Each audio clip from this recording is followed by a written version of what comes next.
Welcome back. We're going in depth on the government's proposed economic recovery plan. Earlier this week, I sat down with Arizona State Treasurer Dean Martin. I asked him who he thinks is primarily responsible for the current financial crisis.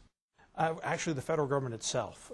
Their schizophrenic behavior over the last few weeks where they would help out Bear Stearns and then not help out Lehman and then nationalize and take over an insurance company 2 days later.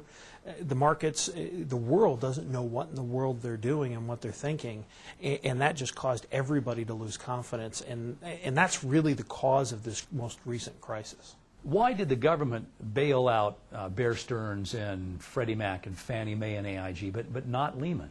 Well, since the Great Depression, the Federal Reserve has always been the lender of last resort to banks. And so when Bear was going to be bought by JP Morgan said, hey, we want to have the ability to borrow money in case some of Bear's assets go down. And they made the option to borrow money. And that was a good move. I describe it this way. If your neighbor's house is on fire, you lend them a hose to put out the fire. What they did last week was they said, no, we're not going to help you put out the fire. And then when the fire started to spread to the neighbor's house, which is an insurance company, they said, give me the deed to your home before we'll help you put out the fire. And that, that smacks more of a third world country than the United States of America.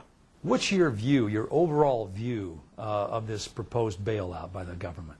Well, unfortunately, I think we don't have a choice now. I mean, this is the rodeo Chediskai of the financial sector. It would have been nice if they had dealt with it quicker. It would have been much cheaper to have dealt with it quicker. But it's grown so big and so bad now, there may not be any other option. And unfortunately, the taxpayers are the ones I think they're going to end up footing the bill for a lot of this. Now that the government has bailed out an insurance company along with banks, what's to prevent them from looking at the airline industry or the automobile industry? Where do we stop? Well, that's the real problem with this. We call it the moral hazard. Once you have somebody say, I want to protect you in case your risks go down, there's no penalty to taking risks anymore. And those who were taking risks in the marketplace should take some of the share of the losses. And that's kind of the way the old system was working before a couple of weeks ago. If you got into trouble, they would lend you money, but you paid interest, but they weren't going to prevent you from going bankrupt. Now they were saying, we're going to force you into bankruptcy, and then now they're saying, well, we're going to take over the company. And by taking over AIG, which is an insurance company, they really don't have a foot to stand on to say, any company, any industry that has trouble, we're going to come in and help them out. And that's a very dangerous road to go down, and it really troubles me because if we go down this road much longer, we're going to start looking more like Soviet Russia and a lot less like a free market economy. In your view, how do these bailouts, how does this government rescue program affect the timing of a possible economic recovery? Well, I think what's happened the last couple of weeks puts off a recovery for at least 6 months. We were predicting, my own forecast was that we would start our recovery next year, at the beginning of next year nationally. Arizona will be a few months after that because we've got a bigger housing problem. I've got to delay that at least 6 months because it may be longer. I mean, we're still very early into this current crisis. We don't know exactly, we don't even know what the legislation is finally going to look like. We don't know exactly how it's going to be implemented and what it's going to do to the markets. So, it may be shorter than that, but I think it's more likely to be longer. So it's just going to mean a much longer recession than we otherwise would have had. When the government starts buying or acquiring a controlling interest in a company or even a whole industry like we're looking at now, isn't that socialism? That is socialism, or actually it's more like fascism, where you have private companies run and owned by the federal government. It's a very scary situation. Last thing I want is FEMA running my local bank. That's not what I would think is a good customer service. I mean, you don't normally think of the government as providing good customer service, or they're even making good market decisions.